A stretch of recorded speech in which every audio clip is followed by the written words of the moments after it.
Problem that I have, I think the police did what they were supposed to do. They came in, they came through the door, they arrested him. He's bonded out since.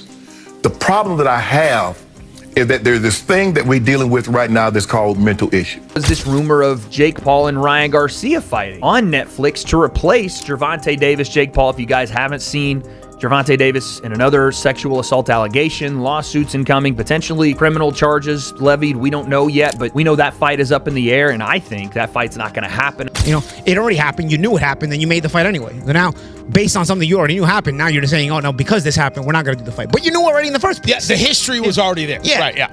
And for this particular situation, by the way, mind you, the girl now is coming with a civil suit. Yes. She probably saw that he signed the Jake Paul fight.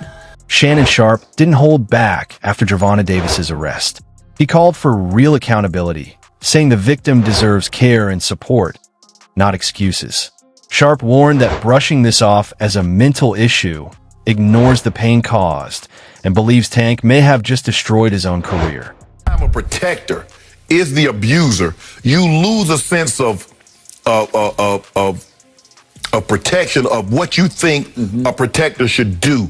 Because, you're supposed to protect me from this. If someone is trying to do this to me, you're supposed to jump in and be my superhero. You're not supposed to commit this act. In a shocking turn of events, Jake Paul took to X, formerly known as Twitter, to unleash his frustration over Gervonta Davis's latest legal troubles. His post, raw and unfiltered, revealed deep disappointment with what he described as Davis's ongoing pattern of unprofessional and erratic behavior. Jake wrote, "Gervonta Davis is an actual walking piece of garbage. Working with him has been a complete nightmare. The unprofessionalism, the bizarre demands, showing up hours late to shoots, and now these repeated arrests and lawsuits. If you support this man, you're supporting one of the vilest sins a person can commit. I never wanted to give this woman abuser a platform to grow his fame or his bank account." He went on to add, "My company, Stand for Women. I'm deeply sorry to everyone affected, especially the undercard fighters, my team at MVP, and everyone who sacrificed time with their families to make this fight possible, only for this fool to lose his mind again. It's terrifying how men like this, devilish men, can rise to the top of culture and sports. I hope fans start looking beyond fake jewelry and false swagger and find something real to admire." Jake's statement spread rapidly online, igniting fierce debate among fans and analysts alike. Some applauded his moral stance, while others questioned the timing of his public outburst and sudden withdrawal from the fight, with Gervonta Davis's legal situation casting a shadow over the event. Jake Paul and his team quickly began searching for a replacement to keep their highly anticipated Netflix fight alive. One of the first names to surface was former UFC heavyweight champion Francis Ngannou. But Ngannou wasted no time shutting down the rumors. He stated bluntly that he had no interest in fighting Jake Paul, calling such a matchup disrespectful to his boxing career. Instead, Ngannou made it clear he's focused on pursuing legitimate challenges at the highest level of professional boxing, not celebrity-driven entertainment bouts. With Ngannou out of the picture and Davis's future uncertain, Jake Paul's next move remains unclear. But one thing is certain. The chaos surrounding this fight has once again blurred the line between sports, scandal, and spectacle. And for Gervonta Davis, we had to go right to the source. What can you tell us? Is there any possibility that Francis Ngannou will step in for Gervonta Davis and fight Jake Paul? No, there's no such of thing happening. Basically, like how can they go from like Gervonta Davis to Francis Ngannou? Like, I mean, Gervonta Davis is a fantastic boxer, but and is a one-shot knockout artist. But come on, like the weight different and everything, it make no sense. You know, the Gervonta Davis, you say, okay, the size different can level up. But at this point, for me to... Francis Ngannou spoke firmly against rumors linking him to Jake Paul. He said he'd never accept a fight that feels like a publicity stunt. After facing elite boxers like Tyson Fury, Ngannou believes a matchup with a YouTuber-turned boxer such as Jake Paul would insult his skill level. His response came soon after Jake's camp hinted at possible talks. Ngannou shut it down directly, saying real fighters must respect their craft and not turn combat sports into shows for clicks. His clear rejection reflected his professionalism and self-worth. Fans praised his honesty, agreeing that a fight between him and Jake Paul made no sense, competitively or financially. At all. And he said, yeah, Jake Paul, he's fighting. And I'm like, no, bro, come on. Don't disrespect me like that.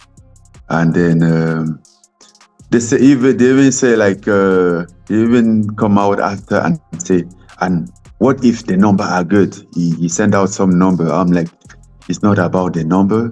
If it was about the number, we could have started talk. I would have tell you, I'm not just interested. It make no sense for me. It's not my what I'm looking at right now. So there is no dollar amount. It's more the opponent. The fight makes no sense. They could offer you $100 million and you wouldn't be interested. The fight made no sense. That's what I think. That's my position. And though I went back, I saw... With Gervonta Davis out of the picture, Jake Paul now faces a major challenge finding a worthy opponent. Ryan Garcia's name surfaced as a possible replacement, but that idea quickly faded. Garcia is tied to Golden Boy Promotions, while Jake fights under his own banner with Netflix. The conflicting broadcast and promotional deals make a fight between them nearly impossible. Adding to that, Garcia's team has shown no interest in joining a Netflix event. Jake's camp remains hopeful to land someone with a big enough name to keep fans excited, but the limited pool of available fighters has made things difficult. If that is the route they're going, then it kind of dissuades what I thought may happen, which was this rumor of Jake Paul and Ryan Garcia fighting on Netflix to replace Gervonta Davis, Jake Paul. If you guys haven't seen Gervonta Davis and another sexual assault allegation, lawsuits incoming, potentially criminal charges levied. We don't know yet, but we know that fight is up in the air, and I think that fight's not going to happen, and they're going to either have to move the fight back or they're going to have to look to a replacement or both. I don't know. And the rumor was one of the replacements was talked about and even offered to Ryan Garcia. Well, here is Ryan Garcia's promoter, Oscar De La Hoya, speaking on that rumor and what's next for Ryan. It's happy Saturday. So I wake up to calls from reporters asking me about Jake Paul and Ryan Garcia. Let me just tell you why this fight is not going to happen. Ryan Garcia fights for DAZN and Jake Paul fights on Netflix. I mean, that's pretty much the bottom line. Golden Boy has a contract with DAZN.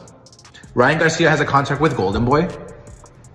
And that's just the way it is. I mean, this is business. Ryan Garcia's probably going to rant saying, oh, you're keeping me from making money and this and that and fighting. No, you have to go by the law, by the rules. You have a contract with DAZN. You have a contract with Golden Boy. It just doesn't happen that way. So anyway, until next time, we'll see you Saturday for Virgil Ortiz.